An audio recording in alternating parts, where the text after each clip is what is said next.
दुनिया में सब जानते हैं कि शिरडी के साईं बाबा के सैकड़ों चमत्कार हैं, लेकिन हम यहां बता रहे हैं मात्र 10 ही चमत्कार हो सकता है कि हमसे कुछ महत्वपूर्ण चमत्कार या बाबा की कृपा के किस्से छूट गए। साईं बाबा की पहली कहानी। साईं बाबा प्रतिदिन मस्जिद में दिया जलाते थे। इसके लिए वे बनियों से तेल मांगने जाते थे, लेकिन एक दिन बनियों ने बाबा से कह दिया कि बाबा हमारे पास तेल नहीं है। तब बाबा वहां से चुपचाप चले गए और मस्जिद जाकर उन्होंने दिए में तेल की जगह पानी डाला और दिया जल पड़ा और यह बात चारों तरफ फैल गई।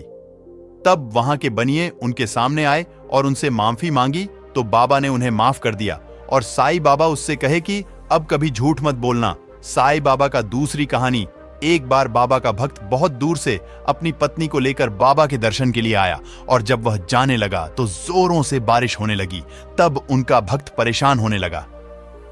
तब बाबा ने उनकी परेशानी को देखकर कहा, हे अल्लाह, बारिश को रोक दो, मेरे बच्चों को घर जाना है। और तत्काल ही बारिश रुक गई। साईं बाबा की तीसरी कहानी। एक बार गांव के एक व्यक्ति की एक बेटी अचानक खेलते हुए वहां के कुएं में गिर गई। लोगों को लगा कि वह डूब रही है। सब वहां दौड़कर गए और देखा कि वह हवा में लटकी हुई है और कोई अदृश्य शक्ति उसे पकड़े हुए है।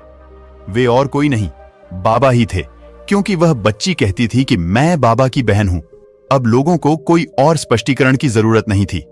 साईं बाबा की चौथी कहानी। म्हालसापति के यहां जब पुत्र हुआ तो वे उसे बाबा के पास लेकर आए और उसका नामकरण करने के लिए कहने लगे।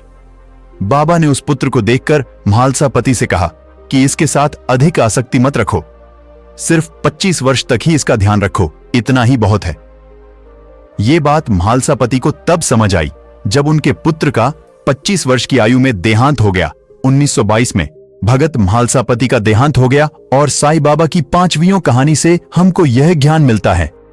एक दिन बाबा ने 3 दिन के लिए अपने शरीर को छोड़ने से पहले म्हालसापति से कहा कि यदि मैं 3 दिन में वापस लौटूं, नहीं तो मेरे शरीर को अमुक जगह पर दफना देना। 3 दिन तक तुम्हें मेरे शरीर की रक्षा करना होगी।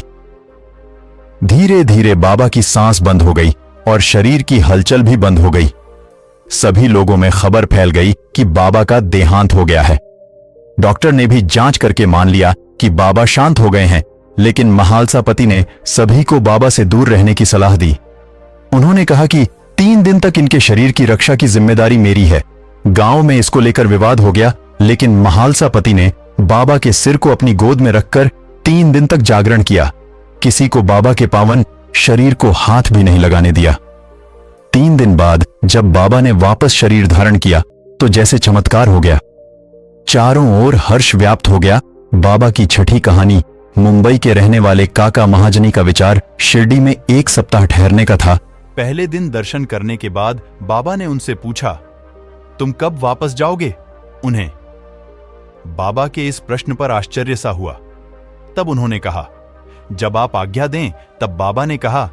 कल ही यह सुनकर काका महाजनी ने तुरंत शिरडी से प्रस्थान कर लिया। जब वे मुंबई अपने ऑफिस में पहुंचे तो उन्होंने अपने सेठ को अति उत्सुकतापूर्वक प्रतीक्षा करते पाया, क्योंकि मुनीम के अचानक ही अस्वस्थ हो जाने के कारण काका की उपस्थिति अनिवार्य हो गई थी। सेठ ने काका को बुलाने के लिए पत्र लिखा था, जो उनके पते पर वापस लौट आया। 7वीं कहानी। बाबा का जब हाथ जल गया था तो भागोजी शिंदे ही उनके हाथ पर घी मलने और पट्टी लगाने का कार्य करते थे। भागोजी शिंदे कुष्ठ रोगी थे। चांदोरकर जी बाबा के लिए मुंबई से एक डॉक्टर परमानंद को इलाज के लिए लेकर आए थे, लेकिन बाबा ने इनकार कर दिया और वे शिंदे के हाथों घी लगाकर ही ठीक हो गए। 8वीं कहानी। धूमाल। एक मुकदमे के संबंध में निफाड़ के न्यायालय को जा रहे थे। मार्ग में वे शिरडी उतरे। उन्होंने बाबा के दर्शन किए और तत्काल ही निफाड़ को प्रस्थान करने लगे, परंतु बाबा की स्वीकृति प्राप्त न हुई। उन्होंने उन्हें शिरडी में 1 सप्ताह और रोक लिया। इसी बीच में निफाड़ के न्यायाधीश उदर पीड़ा से ग्रस्त हो गए। इस कारण उनका मुकदमा किसी अगले दिन के लिए बढ़ाया गया। 1 सप्ताह बाद भाऊ साहब को लौटने की अनुमति मिली। इस मामले की सुनवाई कई महीनों तक और 4 न्यायाधीशों के पास हुई। फलस्वरूप धूमाल ने मुकदमे में सफलता प्राप्त की और उनका मुवक्किल मामले में बरी हो गया। 9वीं कहानी। नासिक के प्रसिद्ध ज्योतिष, वेदज्ञ, 6 शास्त्रों सहित सामुद्रिक शास्त्र में भी पारंगत मूल्य शास्त्री एक बार नागपुर के धनपति साईं भक्त बापू साहेब बूटी के साथ शिरडी पधारे। हस्तरेखा विशारद होने के नाते मूल्य शास्त्री ने बाबा के हाथ की परीक्षा करने की प्रार्थना की, परंतु बाबा ने उनकी प्रार्थना पर कोई ध्यान न देकर उन्हें 4 केले दिए और इसके बाद सब लोग वाड़े को लौट आए। वाड़े से लौटने के बाद में आरती के समय बापू साहेब से बाबा ने कहा कि वो मूल्य से कुछ दक्षिणा ले आओ। मूल्य जब दक्षिणा देने के लिए गए तो वे मस्जिद के बाहर ही खड़े रहकर बाबा पर पुष्प फेंकने लगे, लेकिन जब उन्होंने ध्यान से देखा तो उन्हें बाबा की जगह उनके कैलाशवासी गुरु घोलप स्वामी दिखाई देने लगे। वे उनकी स्तुति करने लगे और जब आंख खोली तो उन्हें बाबा को दक्षिणा मांगते हुए देखा। ये चमत्कार देखकर उनका संशय दूर हो गया। साईं बाबा की 10वीं कहानी। एक डॉक्टर अपने साईं भक्त मित्र के साथ शिरडी पधारे।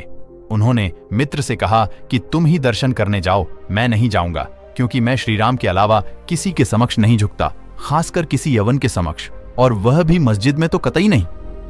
मित्र के कहा कि तुम्हें वहां कोई झुकने या नमन करने को कोई बाध्य नहीं करेगा, अत मेरे साथ चलो, आनंद रहेगा। वे शिरडी पहुंचे और बाबा के दर्शन को गए, परंतु डॉक्टर को ही सबसे आगे जाते देख और बाबा की प्रथम चरण वंदना करते देख सबको बड़ा विस्मय हुआ। लोगों ने डॉक्टर से पूछा कि क्या हुआ। डॉक्टर ने बतलाया कि बाबा के स्थान पर उन्हें अपने प्रिय इष्ट देव श्री राम के दर्शन हुए और इसलिए उन्होंने नमस्कार किया। जब वे ऐसा कह ही रहे थे तभी उन्हें साईं बाबा का रूप पुनः दिखने लगा। यह देख वे आश्चर्यचकित होकर बोले कि क्या यह स्वप्न है, ये यवन कैसे हो सकते हैं? अरे अरे, ये तो पूर्ण योग अवतार हैं। बाद में वे डॉक्टर वहीं रुके और उन्होंने परम अनुभूति का अनुभव किया।